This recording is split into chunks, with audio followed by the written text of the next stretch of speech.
নমস্কার, কেমন আছেন আপনারা সবাই? আশা করি সবাই ভালো আছেন আর আমরাও খুব ভালো আছি। খেরো খাতার নতুন একটি পাতাতে আপনাদের সকলকে জানাই স্বাগত। খেরো খাতার পাতাতে নতুন হলে অবশ্যই চ্যানেলটি সাবস্ক্রাইব করে বেল আইকনটি টিপে নোটিফিকেশন অল করে নিন। শুভ সন্ধে। আপনারা তো জানেনই জয়পুরের গরমটা খুব সাংঘাতিক পড়ে। দিনের বেলাতে তো তাই বেরোনোই যায় না, তাই ভাবলাম সন্ধেটা একটু হলে বাজারে যাব আজকে। ফ্রিজ ফাঁকা, তাই বাজারে তো এরপরে যেতেই হবে। তাই এই গরমে চললাম বাজারে। দেখি বাজারের এখন কি অবস্থা। চলুন আপনাদেরকেও সাথে করে নিয়ে যাই।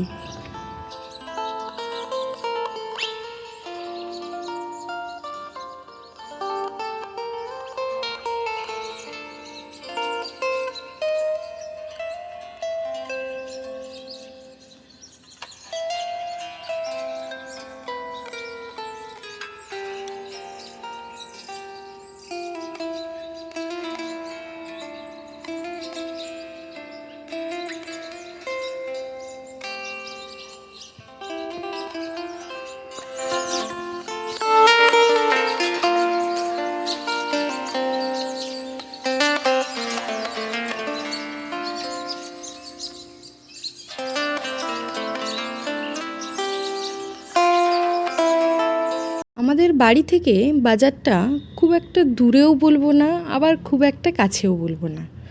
ওই বাইকে করে যেতে মোটামুটি 10 থেকে 15 মিনিট সময় লাগে। আর এই যে দেখুন, কথা বলতে বলতে চলেও এসেছি বাজারে। চলুন এবারে গাড়িটা পার্কিংয়ে রেখে চলে যাই বাজারের ভেতরে।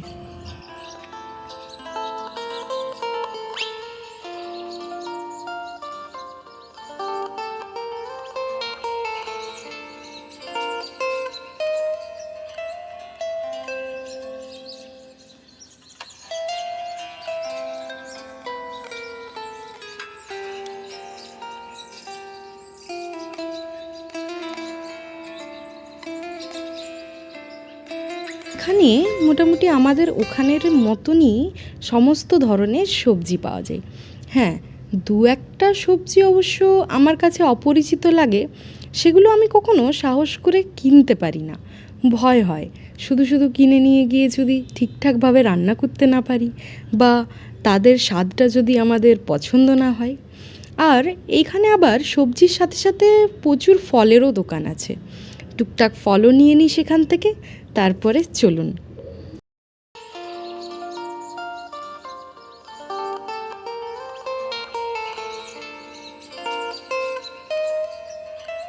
সবজি আর ফল নেওয়া আমাদের হয়ে গেছে।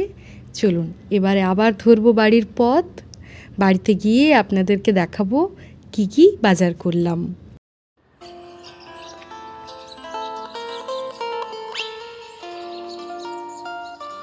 রাস্তার ওপর থেকে বাজারটা দেখতে কীরকম লাগে তাও আরেকবার আপনাদের দেখিয়ে নিলাম।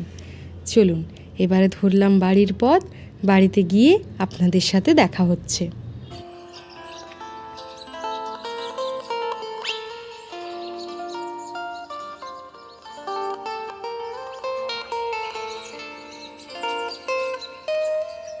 চলে এসেছি বাড়িতে।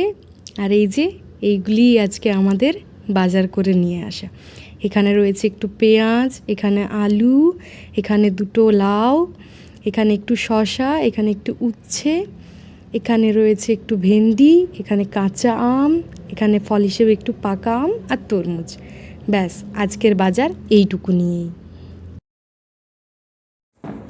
আজ তাহলে আসি, আবার দেখা হবে খেরো খাতার নতুন একটি পাতাতে আপনাদের সাথে খুব শিগগিরই। আমার এরকমই রোজগারের গল্পের সাথে জুড়ে থাকতে চ্যানেলটি সাবস্ক্রাইব করে নিন এবং নোটিফিকেশনে গিয়ে বেল আইকনটি টিপে অল করে নিন। ততক্ষণে সবাই ভালো থাকবেন, সুস্থ থাকবেন আর সবাইকে ভালো রাখবেন। নমস্কার।